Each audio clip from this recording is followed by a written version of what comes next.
3, and I can move these around a little bit later. 1, 2, and there we go.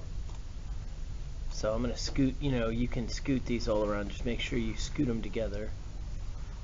And we'll use our move tool. They don't all have to be on here because remember they're going to go on more than one sheet.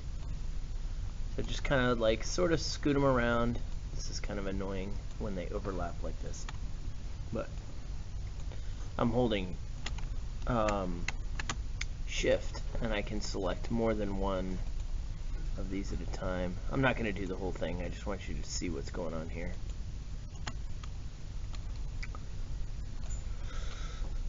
I missed those holes. Anyway, you get the point.